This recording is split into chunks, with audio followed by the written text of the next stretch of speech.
Hello guys, welcome back to our channel Vigyan तुल्य।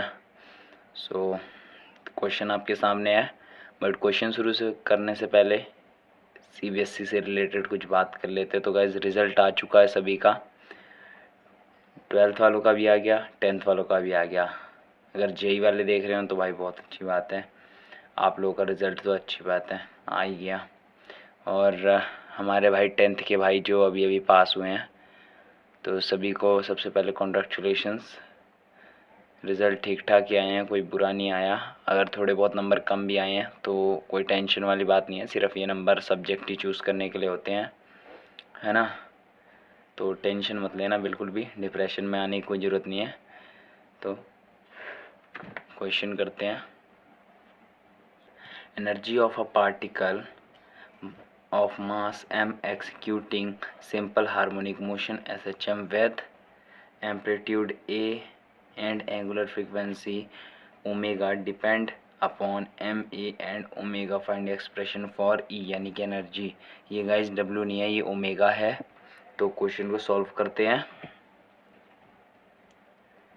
तो एक बार मैं समझा देता हूँ क्वेश्चन को। कोई मास है एम, मास एम जो कि एस एच एम कर रहा है, यानी कि सिंपल हार्मोनिक मोशन कर रहा है, वो ऊपर नीचे होता है, ठीक है, वैसे कुछ कर रहा है, वो ऑसिलेटरी मोशन होता है। तो वो ऊपर नीचे उछल रहा है, जैसे उछलना होता है ना, वैसा ऑसिलेटरी मोशन वो उछल रहा है। तो उसका जो एम्पलीट्यूड ए है, उसका जो एम्पलीट्यूड यानी कि जो डिस्टेंस है, जो ऊपर जा रहा है फिर ऊपर से नीचे आ रहा है, वो कितना है, मतलब कितना नहीं, ये नहीं पूछा गया, वो ए है। And angular frequency omega, omega जो है ये हम सिंपल हार्मोनिक मोशन में ही पढ़ेंगे, इसका जब हम टॉपिक शुरू करेंगे तो ये बताया जाएगा। अभी तो ठीक ठाक है, वैसे मैं बता दूंगा थोड़ा सा क्वेश्चन में। Depends upon M A and omega, find the expression. तो हमें ई एनर्जी का एक्सप्रेशन निकालना है, ठीक है। तो एक्सप्रेशन हम कैसे निकालेंगे, तो सबसे पहले हमें जानना होगा डायमेंशंस, ठीक है। तो डायमेंशंस अगर आपने पिछली वीडियोस मेरी देखी हो तो उसमें मैंने डायमेंशन के बारे में बताया हुआ है, बट अगर नहीं भी देखी हैं तो यहाँ पे ही बताऊँगा। तो अगर आपने चैप्टर भी पढ़ा है तो उसमें भी आपको डायमेंशंस के बारे में पता होगा। तो एनर्जी का डायमेंशन क्या होता है, तो गाइस जिन्हें डायरेक्टली नहीं पता है उनके लिए मैं ये करवा रहा हूँ। एनर्जी होती क्या है, वर्क, ठीक है, वर्क एनर्जी होती है। और वर्क का फॉर्मूला क्या होता है, फोर्स इनटू डिस्प्लेसमेंट, डिस्प्लेसमेंट और फोर्स इनटू फोर्स की वो क्या होती है, डायमेंशन क्या होता है, mlt की पावर -2 और डिस्प्लेसमेंट इनटू, और डिस्प्लेसमेंट क्या होता है यानी कि लेंथ। तो भाई आ गया ये m, l से l इंटू होगा l² t-2, ठीक है। ये आ गया हमारा एनर्जी का। अभी अगला हम W का मतलब कि ओमेगा का बता देता हूँ। तो ओमेगा का क्या है, ओमेगा का गाइज अगर इसका जो फॉर्मूला होता है, फॉर्मूला होता है वो वेलोसिटी, वेलोसिटी अपॉन में रेडियस, ठीक है। जिनको नहीं पता है, वैसे ये उतना ज़रूरी नहीं है, हमारे क्वेश्चंस में आता नहीं है, बट टॉपिक में अगर हम पढ़ेंगे तो क्वेश्चन में आएगा भी ज़रूर, है ना, पेपर में भी आएगा। तो ये वेलोसिटी अपॉन में रेडियस होता है, और इसका जो फॉर्मूला होता है वो मतलब डायमेंशन जो होता है वो t⁻⁻1 यानी कि इन्वर्स t होता है, टाइम का इन्वर्स। तो ये हमारा ओमेगा आ गया। अभी हमें निकालना है एम्पलीट्यूड। एम्पलीट्यूड क्या होता है, एम्पलीट्यूड तो भाई नॉर्मल सा डिस्प्लेसमेंट ही तो होता है, मतलब डिस्टेंस, डिस्टेंस क्या होता है, लेंथ, ठीक है, एल हो गया ये। तो अभी हम क्वेश्चन जो हमें, अब ये तो बेसिक चीज़ थी, अब जो हमें करना है वो हमें क्वेश्चन करना है। तो हम क्वेश्चन कैसे करेंगे, तो वो हम शुरू करते हैं। तो सबसे पहले तो हमें इन्हें डायरेक्टली प्रोपोर्शनल करना होगा। डायरेक्टली प्रोपोर्शनल हम कैसे करेंगे, ऐसे करेंगे, energy is directly proportional to, guys proportionality का साइन ऐसा ही कुछ होता है, ढंग से बनाना नहीं आता मुझे, ये हो गया। अभी ये क्या है, डायरेक्टली प्रोपोर्शनल टू, पहले तो एम मास, ठीक है, m की power x, e is directly proportional to amplitude a की पावर y, और e is directly proportional to omega की पावर z। ठीक है, ये तीनों चीज़ें आपको दे दी गई हैं। अब इसमें अगर देखो, ये जब तीनों एक ही काम कर रहे हैं तो हम इन्हें सीधा सीधा एक साथ लिख सकते हैं। ठीक है, तो वही हम लिख देते हैं, is directly proportional to m की पावर x, a की पावर y एंड w की पावर z। ठीक है, तो ये जो तीनों हैं ये कुछ भी हो सकते हैं, ये हमें नहीं पता है, तो अब हम डायमेंशंस लिख लेते हैं। तो डायमेंशन हम कैसे लिखेंगे, ये एनर्जी की डायमेंशन हमें पता थी, तो वो कितना था, ml² t माइनस स्क्वायर।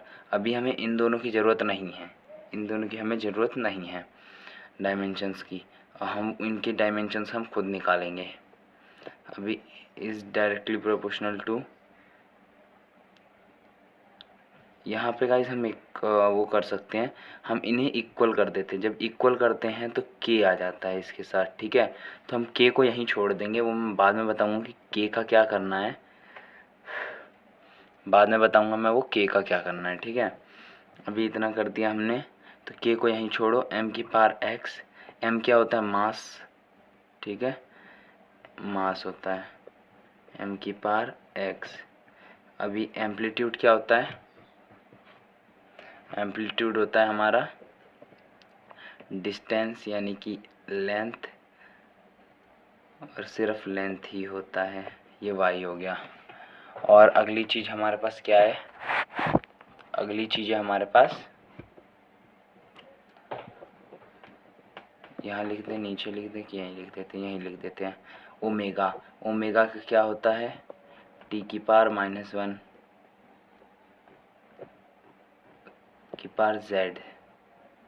ठीक है, ये देखिए गाइस, ये चीज़ें तो हमारी आ गई। अभी आसान सा क्वेश्चन है, कोई बहुत मुश्किल नहीं है, तो एक बार ऐसे ही लिख लेते हैं, m² t minus square is equal m की पावर x, l की पावर y एंड t का, ये जब ये दोनों तो इंटू हो जाएंगे। ठीक है, तो फिर हम क्या करेंगे, मतलब बेस सेम है तो प्लस हो जाएंगे, इंटू होंगे, इंटू इंटू इंटू, तो ये जब प्लस माइनस इंटू होगा तो माइनस का z 1 से इंटू होगा। ठीक है, तो ये माइनस का z हो गया। अभी देखो हमें क्या करना है, अब हमें बेसिस को कॉमन लेना है। ठीक है, हमें बेसिस को कॉमन लेके आगे का क्वेश्चन सॉल्व करना है।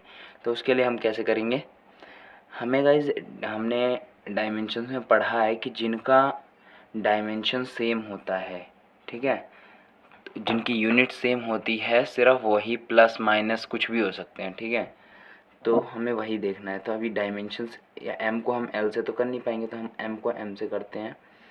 m की पावर 1 इज इक्वल, इसमें देखिएगा इस m की पावर 1 है। ठीक है, m 0 नहीं है, m 1 है।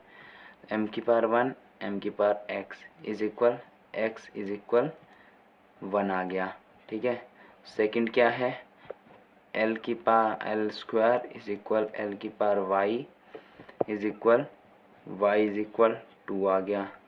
और थर्ड चीज़ जो है हमारी, t की पावर -2 इज इक्वल t की पावर -z। ठीक है, तो t की पावर वो z माइनस का z इज इक्वल माइनस का 2, माइनस से minus cancel, z is equal 2। तो गाइस इतनी सी बात समझ में आ गई, तो मैं स्टेप 4 मैंने यहाँ लिख दिया है। तो इसके आगे का हम क्वेश्चन कैसे करेंगे, तो स्टेप 4 में ये है कि हमें लिख देना है E इज इक्वल m की, हमें पता चल चुका है m की पावर 1 है, l की पावर 2 है, और t की पावर भी 2 है। तो ये हमारे जो हैं, ये हमारे डायमेंशंस आ गए। बट यहाँ पे हमने देखा था कि हमारे साथ k भी था, तो हमने k भी यहाँ लगा दिया। बट गाइज अगर हम देखें कि हमें एक्सप्रेशन फाइंड करना हो तो के का तो एक्सप्रेशन फाइंड हो ही नहीं सकता है। तो साइंटिस्ट ने साइंटिफिकली ये के की वैल्यू जो है वो 1 निकाला है। तो साइंटिफिकली है, प्रूव्ड है, तो हमें ये लिखें वैसे बताने की ज़रूरत नहीं है। तो हम इसे डायरेक्टली ऐसे करके लिख सकते हैं। ठीक है, तो क्वेश्चन सॉल्व हो चुका है। आई होप आप लोगों को वीडियो पसंद आई होगी। तो लाइक करें, शेयर करें, वीडियो पे कमेंट करें, अपना रिज़ल्ट कमेंट करें।